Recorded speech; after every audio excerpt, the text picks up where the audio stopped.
আচমকা হওয়া শিলাবৃষ্টি ও ব্যাপক ঝড়ে বিপর্যস্ত আলিপুরদুয়ার জেলার একাধিক অঞ্চল। শনিবারের এমন প্রাকৃতিক বিপর্যয়ে কুমারগ্রাম ব্লকের কামাখ্যাগুড়িতেও ঝড়ের দাপট লক্ষ্য করা যায়। এদিকে ওই রকম ঝড় বৃষ্টির মধ্যে সড়ক ধরে গাড়ি করে নিজের বাড়ি ফিরছিলেন এক স্কুল শিক্ষিকা বনি বোস ও তার পরিবার। কিন্তু হঠাৎ করে ঝড়ে একটি গাছ তাদের গাড়ির ওপর ভেঙে পড়ে, আর তাতে গাড়িটির যথেষ্ট ক্ষতিও হয়েছে। তবে সবচেয়ে বেশি ক্ষতি হয়েছে সেই শিক্ষিকার, তার অকাল প্রয়াণ ঘটেছে। আর তার স্বামী ও 2.5 বছরের সন্তানকে স্থানীয়দের পক্ষ থেকে উদ্ধার করে ওখানকার একটি হাসপাতালে ভর্তি করানো হয়েছে। আলিপুরদুয়ার সাউথ সার্কেলের শিক্ষিকা ছিলেন তিনি, বাড়ি বেলতলা এলাকায়। আবার মাদারিহাট ব্লকের একাধিক এলাকায়ও যথেষ্ট ক্ষতি হয়েছে ওই আচমকা হওয়া ঝড়ের দাপটে। কেননা রাস্তার ওপর থাকা বিদ্যুতের খুঁটিও ভেঙে পড়ে, ফলে বিদ্যুৎ সংযোগ ব্যাহত হয়। এছাড়াও ঝড়ের দাপটে একাধিক গাছও ভেঙে পড়ে, যার ফলে সীমাহীন ভোগান্তির মুখে পড়তে হয় সাধারণ মানুষকে। তবে পরিস্থিতি স্বাভাবিক করতে সক্রিয় ভূমিকা গ্রহণ করেছে স্থানীয় প্রশাসন। অন্যদিকে মাদারিহাট ব্লকের ভেতরে থাকা জলদাপাড়া অভয়ারণ্যে বেসরকারি রিসর্টে গাছ ভেঙে পড়ে ব্যাপক ক্ষতি হয় রিসর্টটির। আহত হয়েছেন ওই রিসর্টের এক কর্মী। সব মিলিয়ে আচমকা হওয়া শিলাবৃষ্টি ও ঝড়ের কারণে ব্যাপক ক্ষতি হয়েছে। সীমাহীন ভোগান্তির মুখে পড়তে হয় সাধারণ মানুষকে। হঠাৎ ডাকলো মেঘ, আর সেই সাথে শুরু হয় শিলাবৃষ্টি ও ঝড়। ঝড়ের গতি ভালোই ছিল। এই ঝড়কে এখন বলা হয়ে থাকে কালবৈশাখী। আর কালবৈশাখীর দাপট যে থাকবে সেটাই স্বাভাবিক, যদিও হাওয়া অফিস আগেই জানিয়ে দিয়েছিল ঝড় বৃষ্টির কথা।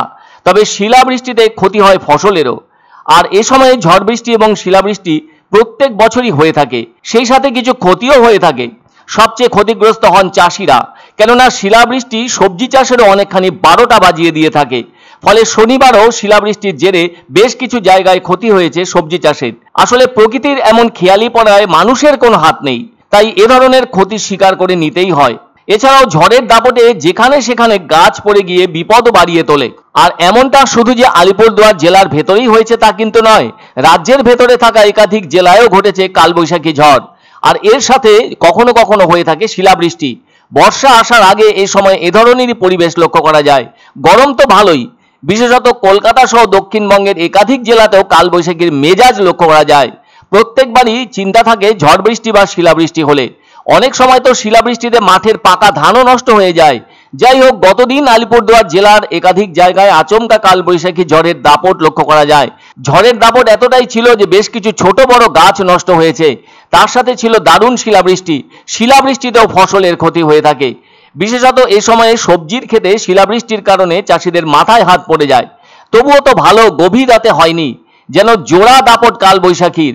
শিলাবৃষ্টি ও ঝড় দুটোরই প্রভাব যথেষ্ট শক্তিশালী, আর এতে ক্ষতির দিকটি বাড়িয়ে তোলে। তবে ক্ষতি তো হয়েছেই এক শিক্ষিকার, তার জীবনদীপ নির্বাপিত হয়েছে। ওই ক্ষতি পূরণের নয়।